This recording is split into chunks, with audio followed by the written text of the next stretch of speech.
प्रेम अंधा भी होता है लव स्टोरी इन हिंदी। एक लड़का था, वह काफी गरीब था। उसके पास ना तो कुछ खाने को था और ना ही रहने को घर था। वह अपने दोस्त के घर रहा करता था। उसने एक छोटी सी कंपनी में पेंटिंग का काम करना शुरू कर दिया। धीरे धीरे उसके पास काफी पैसे भी हो गए। बाद में वह काफी धनी भी हो गया, लेकिन अभी भी उसके अंदर कुछ कमी का एहसास होता था। जब वह छोटा था तभी उसके माता पिता इस दुनिया से चले गए थे। उसने कभी प्रेम को नहीं जाना था। एक दिन जब वह अपने किसी काम से बाहर गया था तो उसे एक लड़की दिखी जो कि काफी अच्छी और खूबसूरत थी। उसको देखते ही इस लड़की को उस लड़के से प्रेम हो गया। वह काफी देर तक उस लड़के को देखती रही। कुछ देर बाद वह लड़की वहां से चली गई।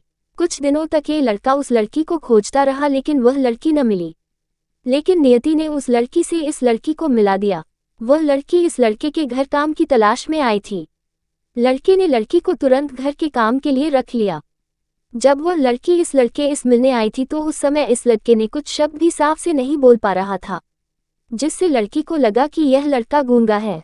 लड़का भी जान गया था कि यह लड़की हमें गूंगा समझती है। इसके साथ ही ये लड़की समझ गई थी कि यह लड़का इस घर का नौकर है न कि मालिक है। अब जब भी ये लड़का उस लड़की के पास जाता तो गूंगा बन जाता है। धीरे धीरे वह लड़की इस लड़के पर काफी रहम खाने लगी। अब उसे इस लड़के के लाचारी पर प्यार होने लगा, लेकिन फिर वह लड़की एक बात से डर कर पीछे हट जाती थी। इस लड़की के भी माता पिता बचपन में ही मर चुके थे। इस लड़की को इसके चाचा ने पाला था और वह चाहता था कि वह जब तक जिंदा रहे ये लड़की उसके खाने और पीने का पैसा दे। लड़की का प्रेम हद से भी बाहर जाने लगा। लड़के के एक खांसी पर भी वह लड़की दौड़े उस लड़के के पास पहुंच जाती थी। अब लड़का भी समझ गया कि इस लड़की को मुझसे प्रेम हो गया है। लड़का भी बहुत ज्यादा उस लड़की से प्रेम करता था। उसने पहले लड़की के बारे में सब कुछ पता किया। जब उसे सब पता चल गया तो वह बहुत रोने लगा क्योंकि उसने गूंगे होने का झूठ बोला था। अब वह दिनों रात रोने लगा। लड़की अपने सैलरी में से लड़के की इलाज करवाने को कहती थी। एक दिन सुबह ही उस लड़की को पता चला कि वह लड़का हॉस्पिटल में भर्ती है। वह दौड़ते हुए जब हॉस्पिटल में पहुंची तो उसने देखा कि लड़का बेड पर बेहोश पड़ा है।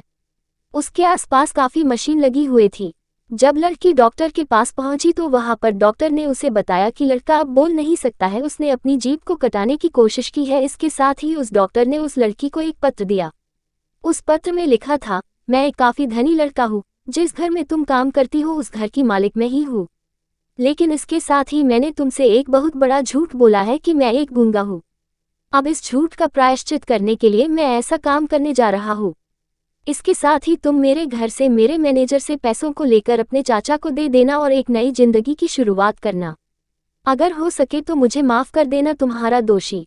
इस पत्र को पढ़ने के बाद उस लड़की के आंख आंसू से भर आए।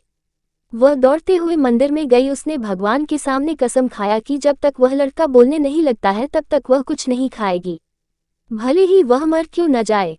इधर डॉक्टर भी उस लड़के की इलाज कर रहे थे। ईश्वर ने दोनों के मन की बात काबूल कर लिए और अब लड़का बोलने लगा, लेकिन वह अपनी याददाश्त को खो गया। अब उसे कुछ भी नहीं याद था। अब इसके बाद लड़की ने उसके याददाश्त के लिए काफी कुछ किया लेकिन याददाश्त न आ सका। अगर प्रेम की नींव को झूठ पर रखा जाए तो वह गिर ही जाता है।